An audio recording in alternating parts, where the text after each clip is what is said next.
ఏం చేస్తా ఉన్నాం అంటే నోటిఫికేషన్లు అనేది రిలీజ్ చేయాలన్నది 2 లక్షల ఉద్యోగాలు వేస్తామని చెప్పింది ఇదే ప్రభుత్వం కదా. అదొకటి. రెండో అంశం ఏంటంటే రాహుల్ గాంధీ గారు అశోక్ నగర్కి వచ్చి 2 లక్షల ఉద్యోగాలను మేము భర్తీ చేస్తామని భరోసా ఇచ్చిండు.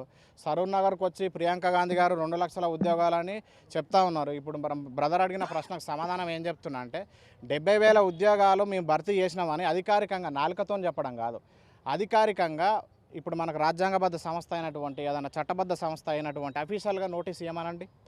నేను పిన్ టు పిన్ గతంలో కూడా మీడియా ఛానల్లో ప్రతిదీ కూడా ఏ డేటు, ఏ మంతు, ఏ ఇయరు, ఏ ప్రభుత్వం ఇచ్చిందని క్లియర్గా చెప్పిన. వీళ్ళు మంత్రుల స్థాయిలో ఉండి చీఫ్ మినిస్టర్ స్థాయిలో ఉండి చీప్గా మాట్లాడితే ఆ పదవికి ఉన్న విలువ అనేది పోతుంది. ఇంకోటి పేడ్ ఆర్టిస్టులు అంటారు. ఇదే జనార్దన్ బ్రదరు, ఇదే సింధురెడ్డి, వీళ్ళే ఇప్పుడు ఇక్కడ ఉన్నటువంటి రవికుమార్ బ్రదర్, వీళ్ళందరం కూడా గతంలో కాంగ్రెస్ ప్రతిపక్షం వాళ్ళు ఉన్నప్పుడు వీళ్ళందరూ కూడా తిరిగి వీళ్ళేమటే.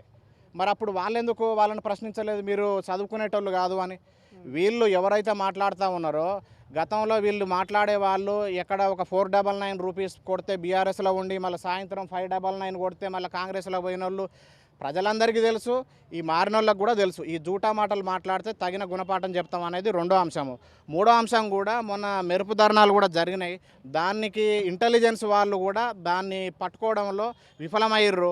గతంలో కూడా ఈ విధంగా చేస్తే మళ్ళీ హెచ్చరించినావు, రేపు నువ్వు స్పై పెట్టుకుంటావా లేకపోతే ప్రభుత్వం తరపున కాకపోతే రావాలని పెట్టుకుంటావా అనేది కూడా మమ్మల్ని ఇప్పటికి ఆపడం అనేది నీ వల్ల కూడా కాదు.